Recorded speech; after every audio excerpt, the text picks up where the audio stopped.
Good day, everyone. My name is Zeno Sweet, and today I'll be speaking on 10 reasons why women cheat. Oh, yeah, you heard it right.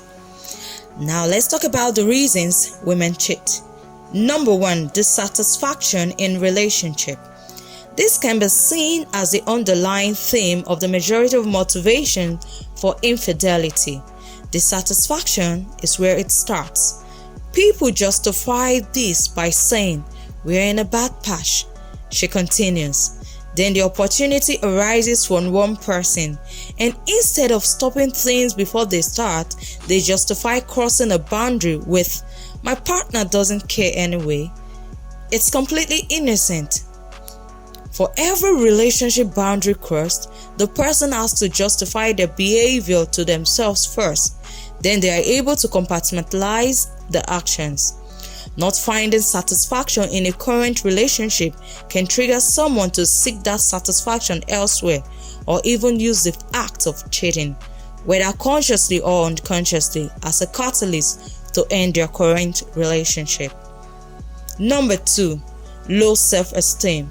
When a woman is struggling with low self-worth, it may spur them to look to external sources for the attention and validation that they and their partner are unable to create and sustain. Low self-esteem starts out looking like, "Why would anyone find me attractive?" Then when someone starts to show that attention, it feels really good. A woman who cheats may rely on affairs to provide them with proof of their value or desirability.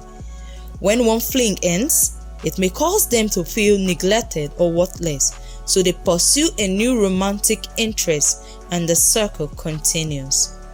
Number 3, emotional starvation. While studies suggest that men who cheat are primarily motivated by sex, women who cheat tend to do so to feel an emotional need. And in the case of an emotional affair, sex isn't part of the equation at all.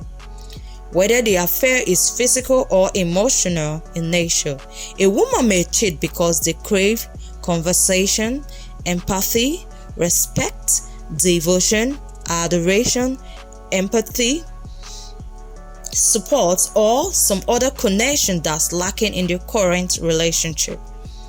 Some people convince themselves emotional is not a real affair.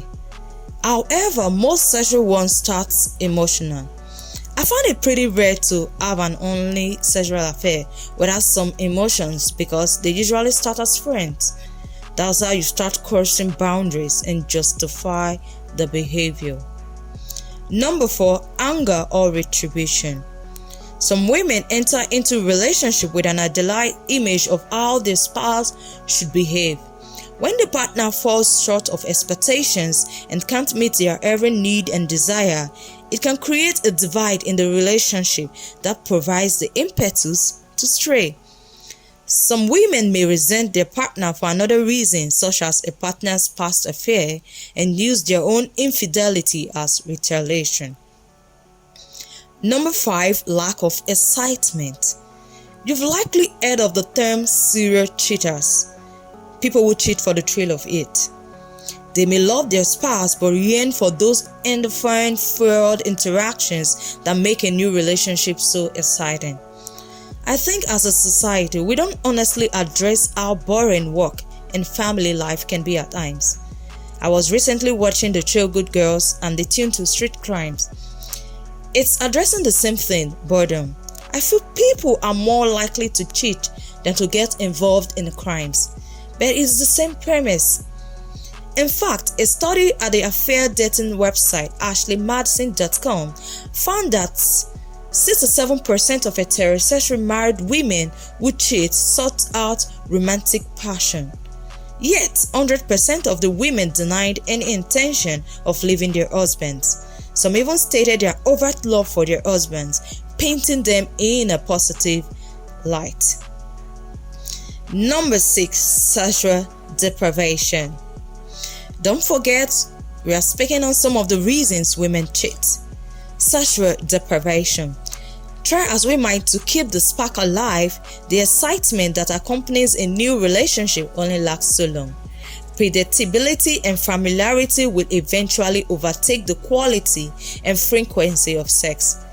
It's not surprising then that some women who cheat are missing those thrills or marks of a relationship beginning stages, when passion and intrigue have yet to give way to routine. In fact, there's an assertion that this is historically one of the motivators behind male-centric infidelity. It might have been an expectation that at a certain point, sex was not a big part of marriage, so cheating was a necessary evil. Number 7, loneliness. A woman who cheats may have a partner who works long hours, leaving them home with the kids all day. Perhaps they found themselves in the stage in life when it's harder to make friends, or maybe their spouse is contending with a chronic illness. Whatever the reason, loneliness or feelings of isolation and disengagement can provide the perfect ingredients for an affair. They feel lonely and someone else starts meeting their unmet needs. Number 8, midlife crisis.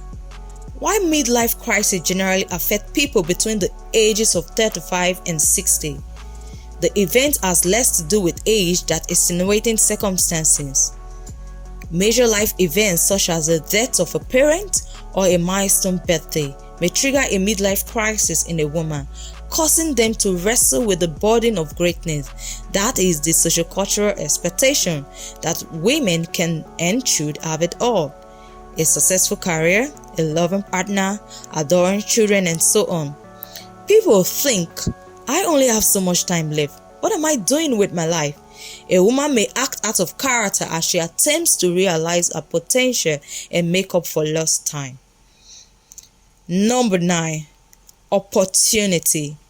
Few acts of infidelity are premeditated, but rather a result of an unexpected opportunity. They feel down and another person in a similar boat crosses their path. They start commiserating and then it moves on from there. People in this situation usually can't explain the reason behind their infidelity. It sort of just happens, even though really there are specific moments of truth that can make or break the potential affair. Similar opportunity exists in the digital realm too. Social media, dating apps, and texting have revolutionized the ease at which we can connect with each other, sometimes serving as a springboard for affairs, even if the interaction starts innocently. Number 10, numbing difficult feelings. People can develop a wide variety of coping mechanisms to deal with difficult emotions, sometimes choosing strategies that have emotional numbing effect as an easier option than facing them. Sex, drugs, alcohol, and other addiction or compulsive behavior are just a few examples. They take an affair as an escape from reality. When women struggle to be honest about what they want with their partners and instead seek out a fantasy world that not only numbs but creates an amazing to the system, there's an adrenaline rush to cheating. The first way to proceed here is raw honesty between the partners about what they want and need to be happy. The more real and honest, the more they will start to be authentic and feel their feelings again. Well, that's where I'll be drawing my curtain close for today. Until then, I remain your humble Xeno Sweet. Bye-bye.